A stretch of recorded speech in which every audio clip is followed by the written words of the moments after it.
दोस्तों स्वागत आप सबों का बिहार एसटीईटी के एक नए वीडियो में। और इस वीडियो में हम लोग कवर करेंगे आधार कार्ड, जाति, निवास, आय, उनमें कोई अगर प्रॉब्लम है, कोई गलतियां हुई हैं आपसे, उनमें सुधार हेतु क्या उपाय किया जा सकता है, या कब तक का जो है ये सभी डॉक्यूमेंट्स जो है वो वैलिड होगा, ऑनलाइन ऑफलाइन प्रोसीजर क्या होगा इन सभी डॉक्यूमेंट्स को बनवाने के लिए अगर आपने नहीं बनवाया है तो।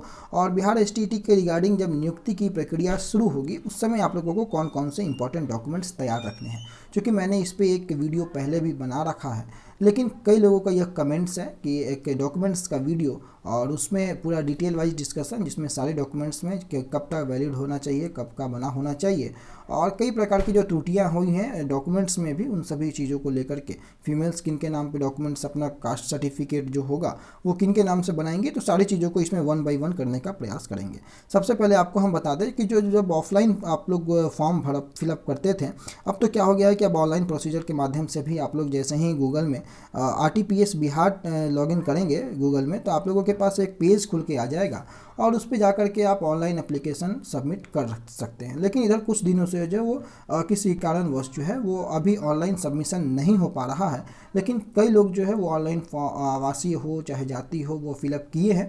उन सभी लोगों को से भी रिक्वेस्ट होगा कि आप लोग अपना एक्सपीरियंस कमेंट बॉक्स में या लेट्स ग्रो विथ रणधीर के नाम पे टेलीग्राम चैनल है उस पर जाकर के आप लोग अपने एक्सपीरियंस को शेयर कर सकते हैं, जिससे कि कई लोगों को लाभ मिल सके। लेकिन जो लोग को ऑनलाइन अभी अप्लाई करने में प्रॉब्लम हो रहा है, 1-2 दिन इंतजार करें, ऑनलाइन प्रोसीजर भी वो चालू हो जाएगा। ऑफलाइन के लिए आप लोग जाकर के ब्लॉक में जो है इन सभी चीज़ों के बारे में मिल सकते हैं, या गांव में कहीं भी जो वार्ड आपका है वहाँ पर जाकर के आप, कोई ऐसे व्यक्ति ज़रूर होंगे जिनको ब्लॉक रोज़ाना आना जाना होता है, आप उनसे संपर्क करके भी इन सभी प्रोसेस को फॉलो करके आप डॉक्यूमेंट्स अपना बनवा सकते हैं। बाकायदा कि आपको एक बातों का ध्यान रखना होगा कि डॉक्यूमेंट्स को आप रीचेक जरूर कर लें। RTPS बिहार में जाएंगे आप, वेरीफाई सर्टिफिकेट में आप जाकर के किसी भी प्रकार के डॉक्यूमेंट्स को रीचेक जरूर कर ले कि वो डॉक्यूमेंट्स आपका वाकई में ओरिजिनल बना हुआ है या किसी प्रकार का फर्जीवाड़ा उस डॉक्यूमेंट्स में तो नहीं है। तो ये रीचेक करने वाली परिस्थितियाँ मैंने पिछले वीडियो में भी बताया है किस प्रकार से करेंगे, और उसको आप जाकर के वहाँ पर चेक कर लेंगे।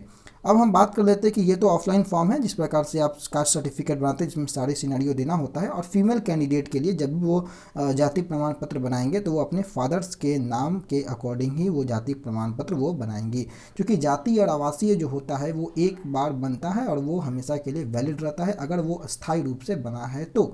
लेकिन अस्थायी जाति आवासीय जो लोग बनाते हैं, अस्थायी आवासीय की मैं बात कर रहा हूँ, तो वो 1 साल के लिए वैलिड ही होता है, उसके बाद उसको रिन्यूअल या नया से बनाना होता है। तो आप लोगों को चेक करना बेहद ज़रूरी है।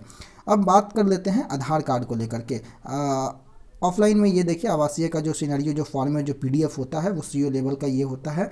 लेकिन मैंने सुबह भी वीडियो क्रिएट करके बताया था आपको कि अब आप रेवेन्यू ऑफिसर के माध्यम से भी इन सारी चीज़ों को प्राप्त कर सकते हैं विद इन 10 डेज। कई लोगों का सवाल होता है कि SDO लेवल से बनाएं या CO लेवल से बनाएं, तो आप लोग कहीं से भी बनाइए, इससे कोई प्रॉब्लम नहीं है, बाकायदा कि वो सही होना चाहिए।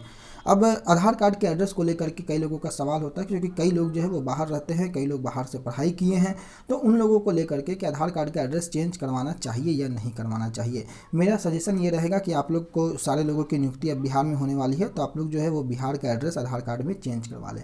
और इसके लिए कोई बड़ा जो है वो रॉकेट साइंस नहीं है। आपके गाँव में, आपके पंचायत में जो मुखिया होंगे, जो सरपंच होंगे, जो जनप्रतिनिधि होंगे, विधायक होंगे, उनके थ्रू आप लोग एक लेटर पैड में सारी डिटेल को फिलअप करवा करके कि आप यहाँ के स्थायी निवासी हैं, और आपके जो भी आधार कार्ड के जो पता होना चाहिए वो पता उसमें मेंशन रहेगा। और किसी भी CSC सेंटर में आप जाएंगे, प्रज्ञा केंद्र जिसको बोलते हैं, वहाँ जाकर के आपके जो एड्रेस है उसको अपडेट कर दिया जाएगा, और विद इन वीक और 10 डेज़ के अंदर जो है ये आपके हाथों में आ जाएगा। अगर आप तत्काल चाहते हैं तो 2 से 3 दिनों के अंदर में जो है वो आपको मिल जाएगा। तत्काल आप अप्लाई कर सकते हैं जाकर के, वहाँ पर 2 से 3 दिनों के अंदर में आपको ये चीज़ें प्राप्त हो जाएंगी सारी अपडेट के साथ।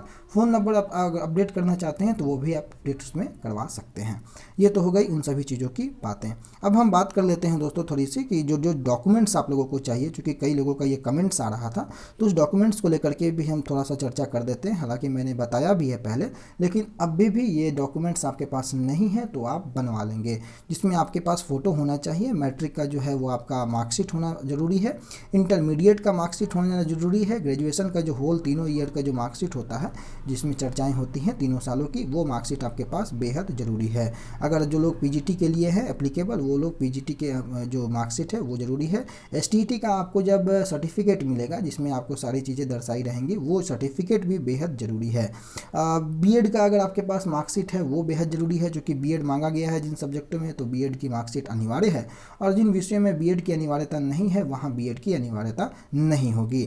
मैट्रिक का मूल प्रमाण पत्र यानी कि सर्टिफिकेट की बातें हो रही है। कई लोग ये कह रहे हैं कि सर्टिफिकेट नहीं निकल पा रहा है, तो सर्टिफिकेट आपको ओरिजिनल जो होता है साल भर के बाद, 2 साल के बाद कहीं कहीं आता है, वो सर्टिफिकेट आप लोगों को निकलवा लेना है। मैट्रिक का, इंटर का, ग्रेजुएशन का और पीजी का, और बीएड का भी। अब बीएड का अगर सर्टिफिकेट ओरिजिनल नहीं हो पा रहा है, जो कि साल 2 साल के बाद भी आता है, कहीं कहीं 3-3 साल का भी समय लगता है, तो बीएड का प्रोविजनल भी होगा तो आपको काम चल जाएगा। लेकिन बाकी तीनों जो है मैट्रिक, इंटर, ग्रेजुएशन, इसका सर्टिफिकेट आ गया होगा, आप जा करके निकलवा सकते हैं। थोड़ा कष्ट जरूर होगा क्योंकि कोरोना काल है, और कोरोना काल में अभी सारे स्कूल कॉलेजेस फिर से बंद हो रहे हैं, तो जितना जल्दी हो सके आप लोग इस काम को कर लीजिए। क्योंकि पंचायत चुनाव भी आने वाले हैं, तो इन सभी चीज़ों को देखते हुए आप लोग अपने हाथों को मजबूत रखें और सारे डॉक्यूमेंट्स को लेकर के आप लोग तैयारी रखें। जाति प्रमाण पत्र तो अनिवार्य है। जिन लोगों को अपना आरक्षण का लाभ लेना है उनके लिए जाति प्रमाण पत्र बेहद जरूरी है। ईडब्ल्यूएस है तो इनकम सर्टिफिकेट भी आपको बनवाना पड़ेगा, और उन सभी चीज़ों को लेकर के आप लोगों को थोड़ा समय लगेगा, जो कि आप लोग करवा लीजिए, वो बेहतर होगा। अब निवास प्रमाण पत्र तो ये तो बहुत ही जरूरी है। कई लोग ये कन्फ्यूज हैं कि निवास प्रमाण पत्र, रेसिडेंशियल, डोमिसाइल दोनों एक ही होता है, कोई उसके लिए परेशानी आपको नहीं लेनी है। ईडब्ल्यूएस हो, बाकी जो पीएच का प्रमाण पत्र है, ये सभी चीज़ें आप लोगों के पास होनी चाहिए। और विधि जो कि ये सभी जो डॉक्यूमेंट्स है वो 1 साल के अंदर का होना चाहिए। 1 साल से ज़्यादा का है तो आप उसको चेक करेंगे, रिन्यूअल करवाएंगे, और अगर 1 साल के अंदर का भी है फिर भी चेक जो है वो आप लोगों को करना होगा। आरटीपीएस के वेबसाइट में जाकर के चेक जरूर कर लेंगे। कोई भी डॉक्यूमेंट्स बिना चेक किए हुए सबमिट नहीं करना है, ये बात ध्यान रखेंगे। बिना चेक किए कोई डॉक्यूमेंट्स को सबमिट आपको नहीं करना है।